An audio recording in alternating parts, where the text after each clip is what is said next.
মধ্যপ্রাচ্যে যুদ্ধবিরতির প্রথম দিনেই তৈরি হয়েছে চরম অনিশ্চয়তা ও উত্তেজনা।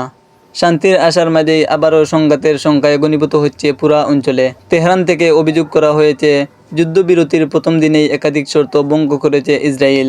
ইরানের দাবি অনুযায়ী লেবাননে হামলা চালানো হয়েছে, তাদের আকাশসীমা লঙ্ঘন করা হয়েছে এবং কমপক্ষে 3টি গুরুত্বপূর্ণ শর্ত ভেঙে দেওয়া হয়েছে। ইরানের পক্ষ থেকে বলা হয়েছে, এই পরিস্থিতিতে আলোচনা চালিয়ে যাওয়া অর্থহীন হয়ে পড়েছে। তারা সতর্ক করে জানিয়েছে, যদি এ ধরনের পদক্ষেপ অব্যাহত থাকে তাহলে শান্তি আলোচনার ভবিষ্যৎ অনিশ্চিত হয়ে পড়বে। অন্যদিকে ইসরায়েলের পক্ষ থেকে দাবি করা হয়েছে, লেবানন যুদ্ধবিরতির আওতার বাইরে, তাই সেখানে অভিযান চালানো চুক্তিভঙ্গ হিসাবে গণ্য হবে না। এই অবস্থানে সমর্থন জানিয়েছে যুক্তরাষ্ট্র। ওয়াশিংটনের ভাষ্য, লেবাননকে কেন্দ্র করে যেসব সামরিক কার্যক্রম চলছে তা যুদ্ধবিরতির সঙ্গে সরাসরি সম্পর্কিত নয়। তবে যুক্তরাষ্ট্র একই সঙ্গে ইরানকে সতর্ক করে দিয়েছে, তাদের বক্তব্য, আলোচনা ভেস্তে দিলে বড় ধরনের কৌশলগত ভুল করবে ইরান। এদিকে উত্তেজনা আরও বাড়িয়ে দিয়েছে ডোনাল্ড ট্রাম্পের সাম্প্রতিক মন্তব্য। তিনি বলেছেন, পূর্ণাঙ্গ চুক্তি না হওয়া পর্যন্ত ইরানকে ঘিরে থাকবে মার্কিন সামরিক উপস্থিতি, রণতরী সহ শক্তিশালী নৌবহর মোতায়েন রাখা হবে বলে জানিয়েছেন তিনি। বিশ্লেষকরা বলছেন, যুদ্ধবিরতির প্রথম দিনেই এ ধরনের অভিযোগ পাল্টা অভিযোগ অত্যন্ত উদ্বেগজনক।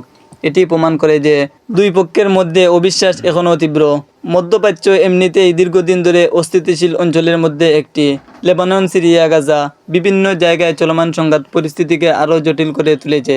এই অবস্থায় যুদ্ধবিরতি কার্যকর করা ছিল অত্যন্ত গুরুত্বপূর্ণ একটি পদক্ষেপ, কিন্তু শুরুতেই যদি শর্ত ভঙ্গের অভিযোগ উঠে তাহলে পুরো প্রক্রিয়ায় ভেঙে পড়ার ঝুঁকিতে পড়তে পারে। আন্তর্জাতিক মহলও পরিস্থিতি গভীরভাবে পর্যবেক্ষণ করছে।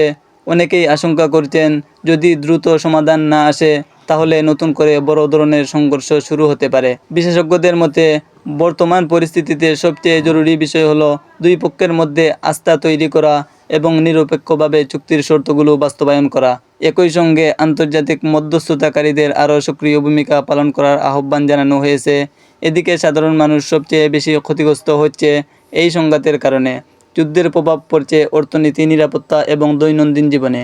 অনেক অঞ্চলে আতঙ্ক ছড়িয়ে পড়ছে, মানুষ আবারও নতুন করে সংঘাতের আশঙ্কায় দিন পার করছে।